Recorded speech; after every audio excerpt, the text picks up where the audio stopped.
Nze nfuuka Kapa, President Kyagulanyi Ssentamu Robert Bobi Wine, abasirikale Oluvude waka n'atubuulira obukodyo bwe yakozesezza okufuluma ennyumba okugenda wabweru nga tebategedde wawaayise era ne basigala nga beemagazza. Ne bateekako n'onsimbi obukadde 10 nti amulabako mubawe naye era ne balemererwa era bakoze binene ne bayita kamera zimuketta zikola zitya okulaba nga bamufuna naye balemereddwa ati nabasekeredde n'agamba mwe temunsobola era temujja kunsobola kubanga nze amwe Bad Bobi Wine bino byenkola bibasingamu okubitegeera ate nga najja mmazeeko najja mmaliridde ng'omulamu omukulu gwa kujjako Geno Yoweri Kaguta Museveni era nga tugenda kumujjako era nga okwekalakaasa kukyagenda mu maaso wadde bavuddewo waka wange nze sinnabivaako nkyabiriko era nkyabigendera ddala mu maaso nabyo era nga ngenda kwekalakaasa ne bannayuganda ngenda kwongera okubakunga twekalakaase paka Geno Museveni kuwulira bubi ate alina okuva ku ntebe kuba tagwanidde kubeera kweyo entebe akuba bannayuganda tebamulondangako balonda nze nga pulezidenti w'eggwanga n'olwekyo Geno Museveni alina okufuna jadda Uganda agendenye kubanga sinsiye era usi alina okuba pulezidenti wa wano kale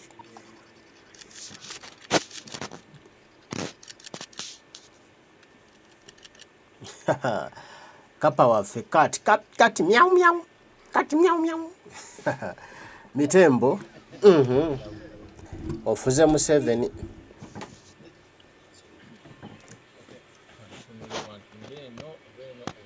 wakati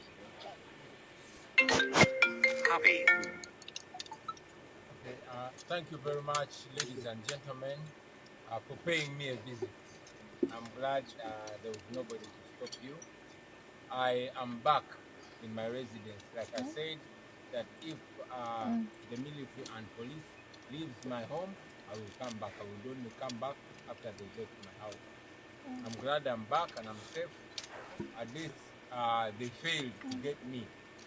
And I'm so thankful to all the people that have protected me, the ghettos that have been feeding me, in those ghettos where I've been sleeping, and the people that were involved in this.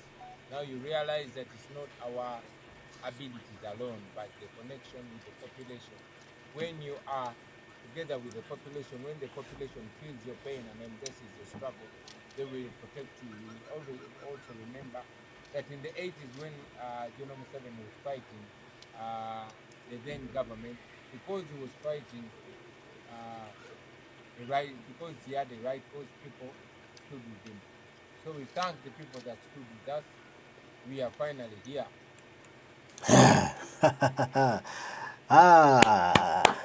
Agambye atya we are finally here. Nti mujjukira atandise olwo nanti mujjukira mu gy'ekinaana Geno Museveni bwe yali alwana bannayuganda bangi bamuwa obudde ne bamubeererawo naye ate nga yali mufeere kati tukomyewo tukitandise tugende mu maaso President. We are finally here. I want to thank all the people that took part in the protest that we called for. It was a largely successful protest. As you've noticed, in most of the places where we planted banana stems, the roads have either been made or they are still strictly guarding those places, but many places have been worked on. That means protests actually work. Don't stop protesting. This regime will only listen to pressure from you and respond to pressure. Continue putting them on pressure, not only about roads, but every other injustice that you face in society. Our next demand as NUP is going to be our people, the missing people that were taken away, abducted, have never been seen again. We are going to be demanding for the release of political prisoners. So we are not going to stop. We are going to continue protesting and demanding for what's rightfully ours, demanding for the freedom of political prisoners and for the freedom of our missing persons. And of course, we will continue to engage with other forces of change and to ask them to also embrace that cause. We understand now that protests work, and we will get our people out of pressure. One other point that I want to make is I want to join the rest of our leaders and the rest of Ugandans in mourning the death of Mama Honorable Cecilia Ogwal.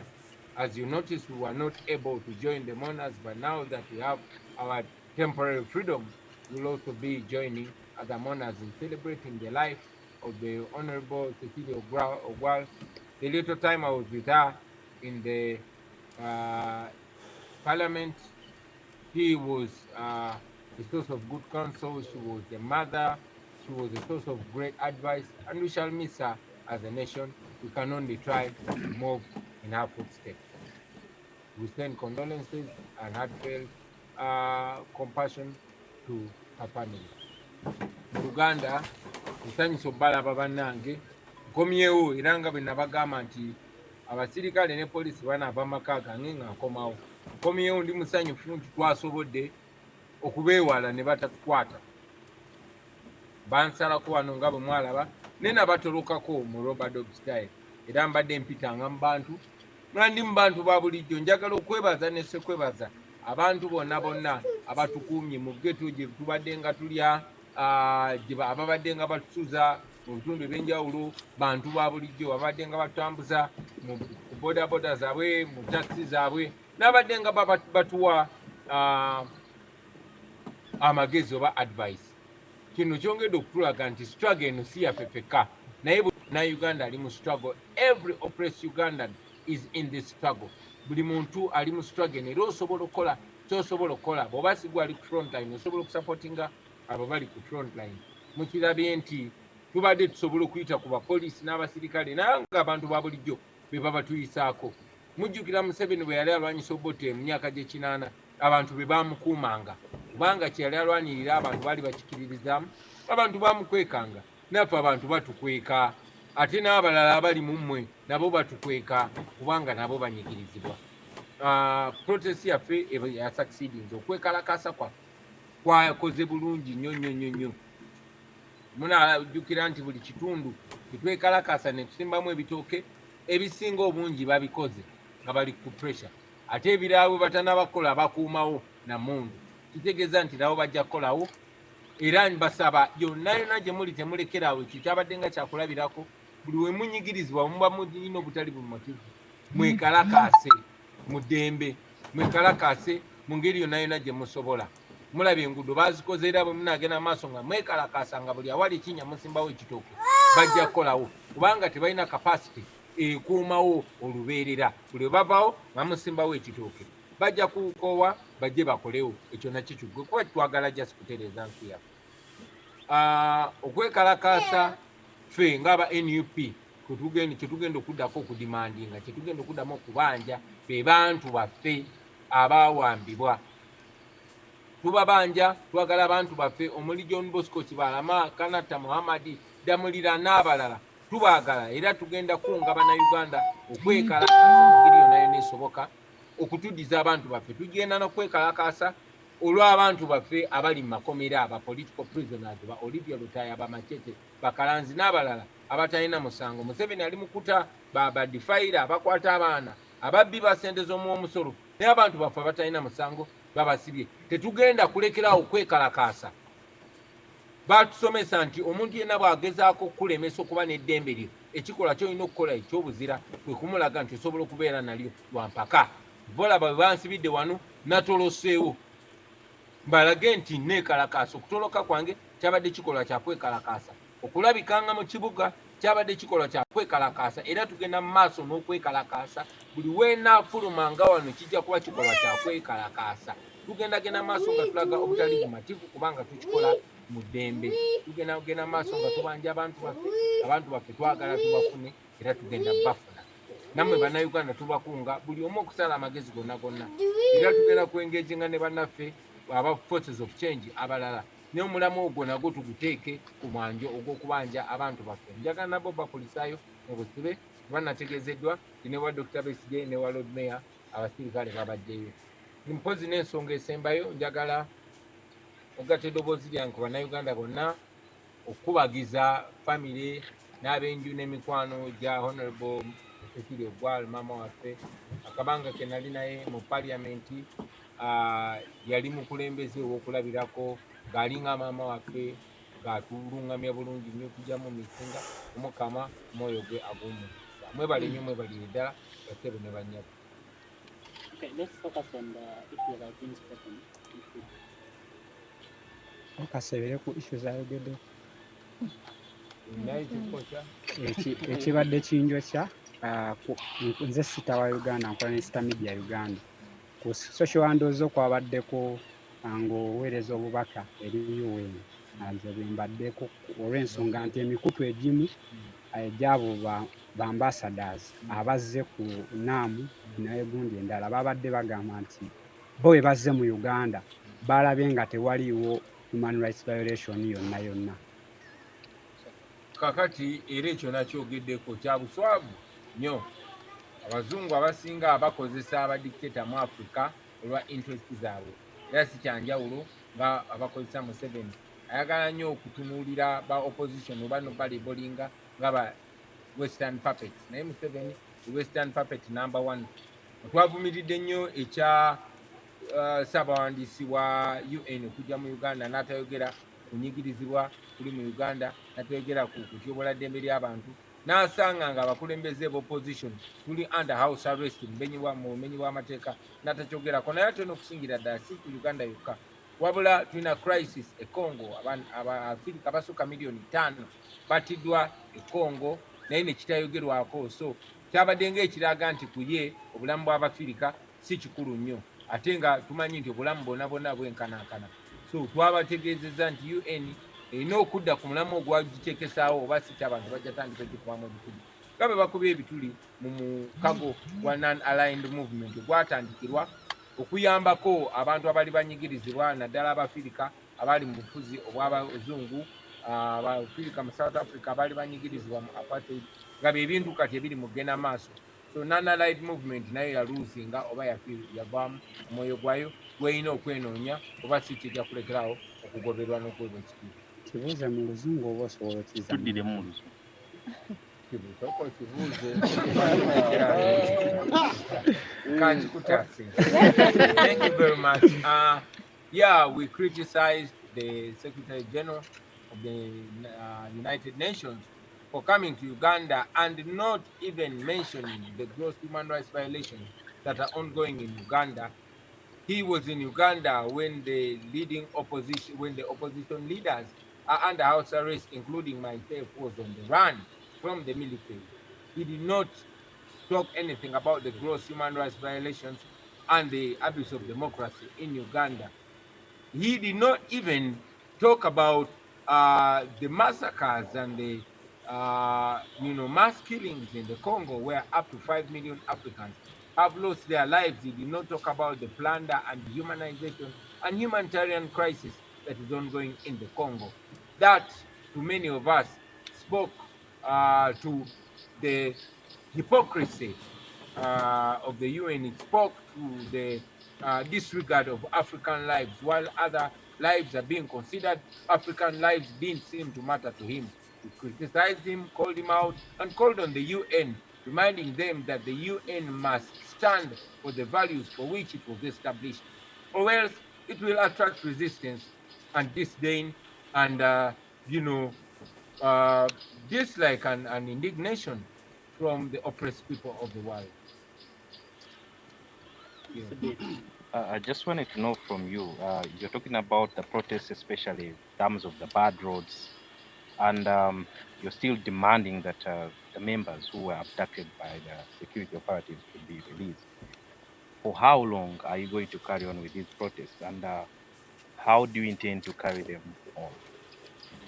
We are going to carry on these protests in very many different ways, and we also call upon the population to give thoughts. This is not just an issue of we, the leaders. It's a national issue.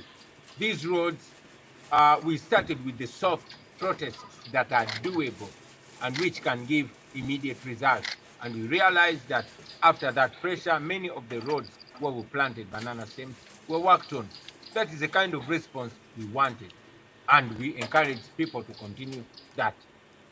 In the same way, having realized that this regime only responds to pressure, we are calling upon people, our people, especially we as a national unity platform, to demand, to use similar ways of protest, various ways of protest, to demand for the return of the missing people. I might not give you the tactics that we're going to use as of now. Like I said, there will be various, but we are going to protest constantly until there is a difference. Vide mu Luganda.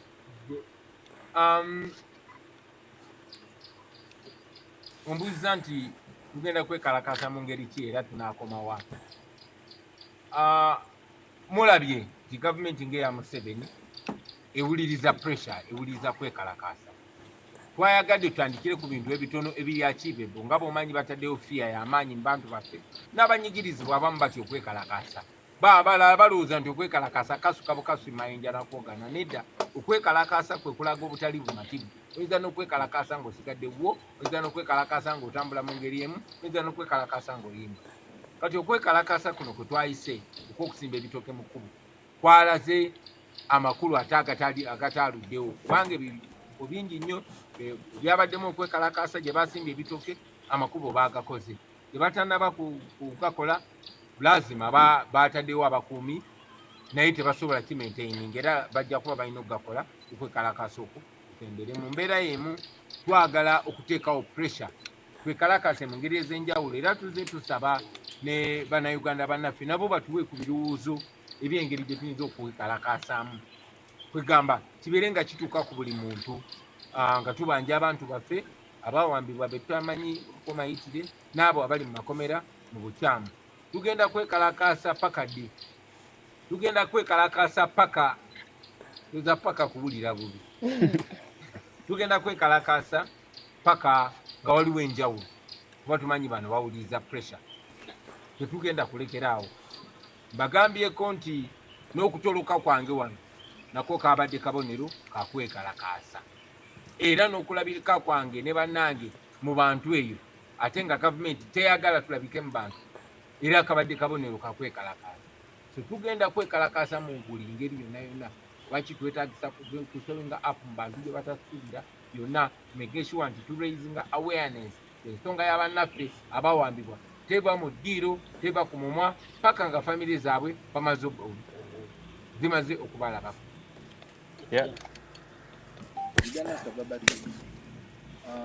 Twalabye bannaffe abannaabo zimu ku nsonga ezabaleetedde okwekalakasa okusimba ebitooke kwe kulaga abagenyi bannaamu nti Uganda si ntebenkevu, abantu bali bubi.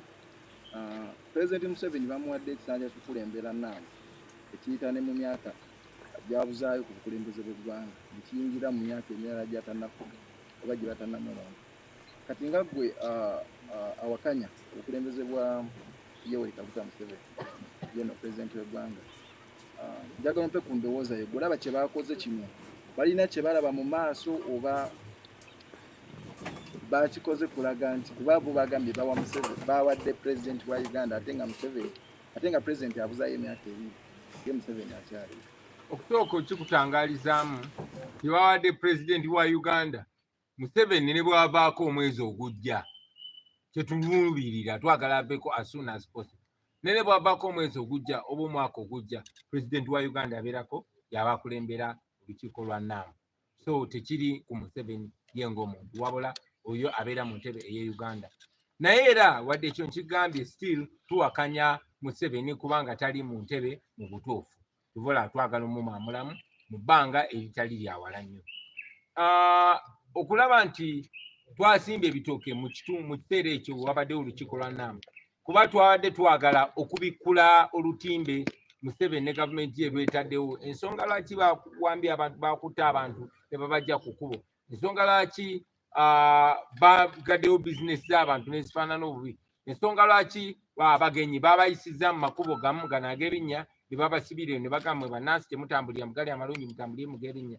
Ensonga lwaki minisita wa Museveni yalagidde bannayuganda basinike amannyo nga abagenyi bazze kubanga baagala okusitimbawo ekifaananyi ekyobulimba Uganda mirembe babayise eri makubo ge baterezza tige malungi. So twayagadde okulabisa era twagala magena maaso okulabisa gavumenti ya Museveni si eri babagenyi banaamu bokka n'abagenyi b'olukiiko olugenda maaso olwa G77+ China n'eri ensi yonna okulaga nti ekifaananyi kyabaterawo kiri fake si kye kyamazima. Bannayuganda bali mu kunyigirizibwa era bannayuganda beetaaga ensi yonna ebeegatteko beenuule.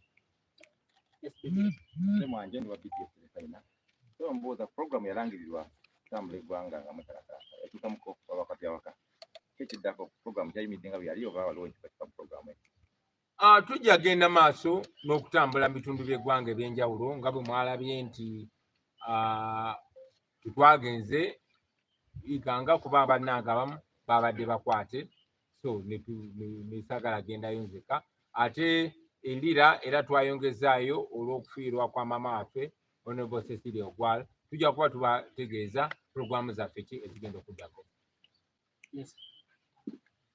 Amanya Waiso Moses Osogawani. Oweekitiibwa President nina ebibuuzo bibiri.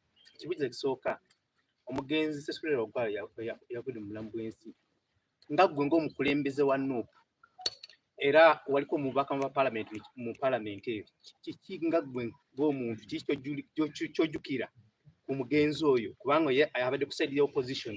Ekibuuzo ekyokubiri twagala okutegeeza otangaazamuko nga kino ekibiina kyemwegase mwenna nga opposition twagala okutegeeza bannayuganda ani omwogezi w'ekibiina ekyo kubanga tulaba buli muntu avaayo ayogera ani omwogezi w'ekibiina ekyo. Webale nnyo Ozereeti mbadde maze okwogera ku nsonga ya mama waffe Cecilia Ogwal neera njagiddamu kuba nze nali mu palamenti naye yali maama waffe mu by'obukulembeze yali ntabiro yakuyiga kuba yalina experience y'amaanyi ate ng'alabye Uganda ng'eyita mu mitendera egy'enjawulo so abadde wakuyiga bingi ebimu abadde by'okunyigirako ate abadde n'amwatulira so tujja musubwa nnyo.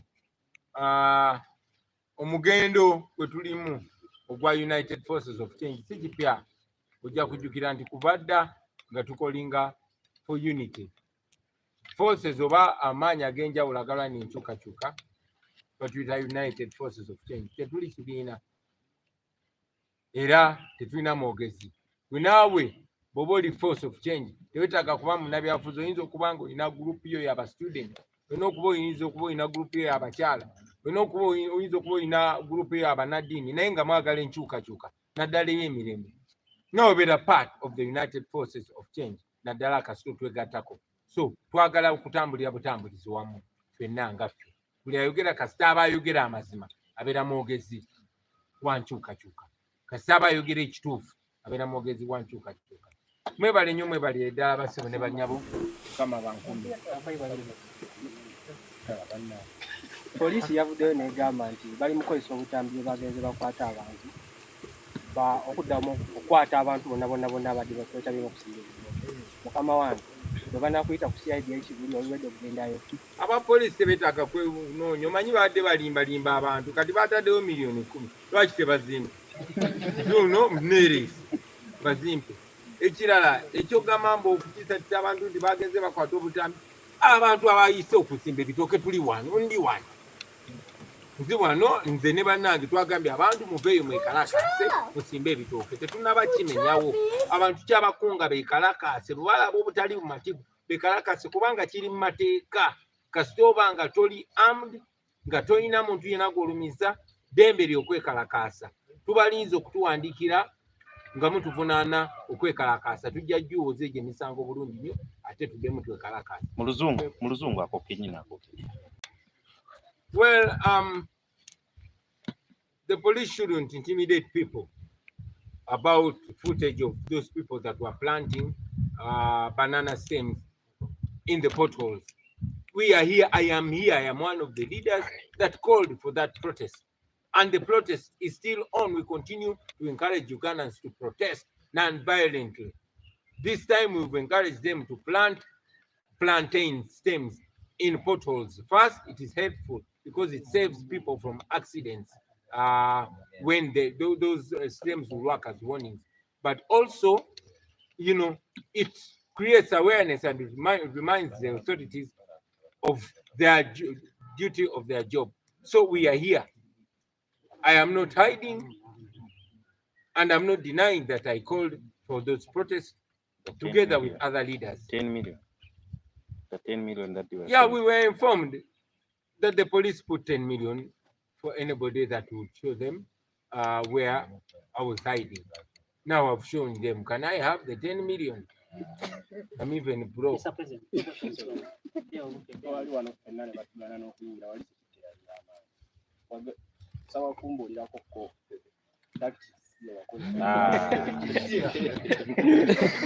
Omusajja kamunyonyole nakozesa bukodyo ekyokubitinga security ya Museveni nafuuka Kapa gwetowulyanko bantu bafuuka Kapa nfuukemu Katuwe mu luzungu ako.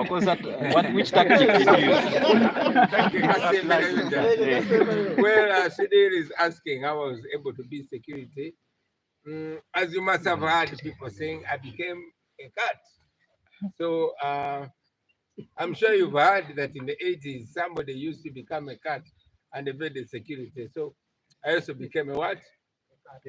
Thank you.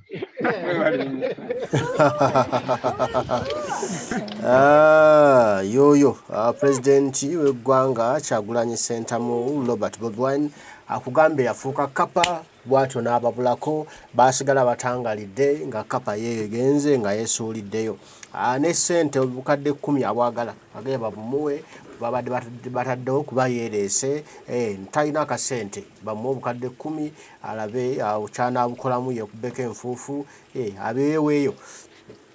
Kale alangiridde okalakasa kukyagenda mu maaso katugenda kubanja abantu baffe naye n'agamba n'okusimba ebitooke tekunaggwa kuba osanga ekkubo nga lirimu ekinnya simbawo ekitooke bw'osanga ekkubo nga lirimu ekinnya simbawo ekitooke naye nga tugenda kwekalakaasa okubanja abantu baffe tubeetaaga. We need our people back. Museveni tuwe abantu baffe. Kale byebyo President abagambye kati yafuuse Kapa era akolamu olwa Kapa mbagala nnyo nange tujja kuba tuddamu ebigambo tubigambe bw'anabakkiriza luno lugabana mugereka batayi mweraba.